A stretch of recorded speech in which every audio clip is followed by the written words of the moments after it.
Okay guys, here's the next thing, and we are going to do towards the, I believe it's the very last line on the paper, it's the successive hammer-ons. So for that, we're starting on the 9th fret of the 6th string with our first finger, and what we're going to do is we're going to play 4 notes, but we're only going to pick the very first one. So it's going to sound like this. Let's try that again. There you go. Again, on my niece's guitar here, the action is super high, so I have to be really precise with my fingers. Okay? So one thing that you can do to work on this is just practice going from one finger to the other. So you could start by going from the 9th to the 10th fret, first finger to the 2nd finger, and then go from the 10th to the 11th fret, 2nd to 3rd finger, like that. We'll do a little better job this time on that. And then your 11th to 12th fret with your 3rd finger to your pinky. Okay, and you can kind of break it apart like that, and then try to do it all together. And you don't necessarily have to keep your fingers down like I am. You can go like this, if that helps. But ultimately you want to get to where your fingers are trained to stay close to the fretboard even when they're not in use. A lot of people notice when I'm playing that if I grab a note like this, say right there,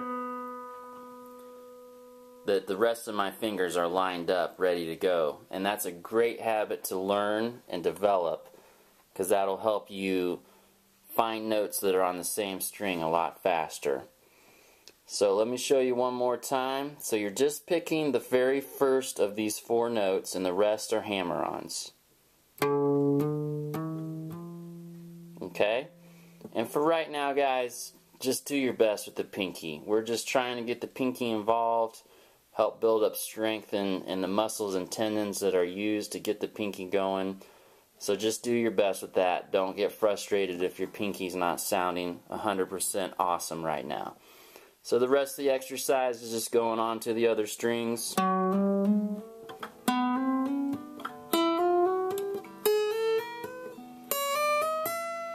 And as you're doing this as an exercise, really try to power through on each one.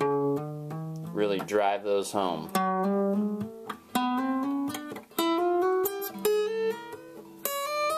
Now, as a point of conversation, you don't necessarily have to do this at the 9th fret here.